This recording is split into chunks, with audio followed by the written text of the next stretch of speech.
So this is the last vlog, and it's covering quite a few weeks worth of material. But within those weeks of material, I actually made notes on the same thing for the last two classes that we had, and that was on callings. I had started my notes with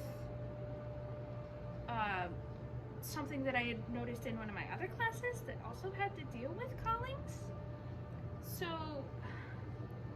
it had been mentioned, I think, in the article by Roger E. Olson, What is God's Will and How Can One Find It? I mean, it's pretty clear that the Christian ideal is I have to find my calling, and I think that's also why people rush into marriages as Christians. I'm not going to comment on that further, but people do feel like they absolutely need to find their calling, or they are going to absolutely be destroyed and their life isn't going to be worth it, and they're just gonna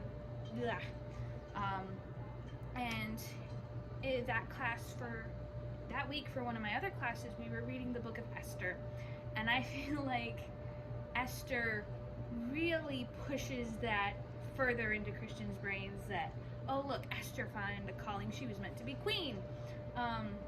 And I actually wrote down a quote from my textbook for that class. It said, "Achieving God's purpose for our existence is more important than personal comfort."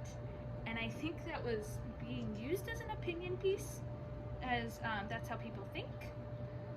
But I do think that that is a lot of the time what people do. They absolutely need to have a plan set in place for their calling. They need to make sure they are following their calling in order to have a successful life, a life worth living for God. They're living their life for God. They have to know what their calling is, and they need to start working at it as soon as possible, or else they're sinners or not gonna go to heaven, or I don't know. There's many different thoughts on that. So that's a little external source that I found. So Olson had mentioned the blueprint model, and there's also the paint and canvas model for how people achieve their callings. And as we were talking about that in class, I had written down David, who has been the spotlight of all of my vlogs thus far, but I also wrote down Leah, Rachel's sister. Both of those people were put into a marriage that was not supposed to happen, and to me that proves that the blueprint model does not always work out. You can have the most perfect plan for your life, as Jacob did. He was like, I'm gonna work 7 years and I'm gonna get Rachel and we're gonna be married and it's gonna be perfect, and he gets Leah instead. So the blueprint model, while it sounds great and I myself like to follow that, it's been proven time and time again that it does not work out. I mean, I've already had my blueprint model messed up by things like finances and timing and other people and stress from other people as well. So my blueprint has already been thrown out the window, and I'm starting from scratch, and I think I'm moving on to the paint and canvas model now, where I'm just every so often I'm adding a little brush stroke, and I'll make notes about what I want to add later, and I'm not adding to my life plan until it happens. So I mean, that's some personal growth for me. I would already say, if I was reading my book, that, oh look, character development, she's doing great, I love this story. I also noticed your wife, when she came in to talk for our last class, she had said 100% it is okay to not know your calling. It is also okay for your children to be your calling, or your work to be your calling, or for fathers, for your children to be your calling. It is okay to have a calling that seems not so special. She didn't exactly say that, but I think she was hinting at it. There are definitely some tasks in life that people think are not as special as others, or why are you doing that? It's 2022. You should be following what everybody else is doing. But I mean, nobody has truly ever 100% nailed their calling. I mean, we looked at Jonah. Jonah knew his calling and he wanted nothing to do with it.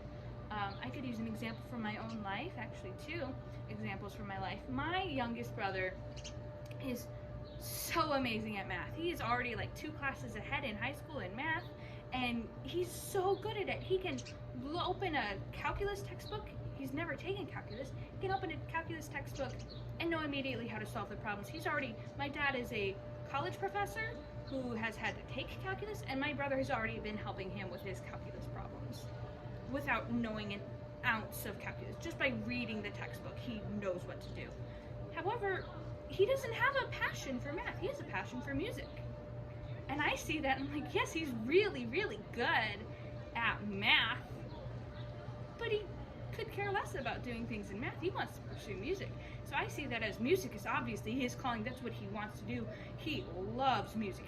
He's currently playing 3 instruments. He is doing really good with his calling. I think he knows what it is, and he wants to pursue it. He's just having trouble with my parents. They don't.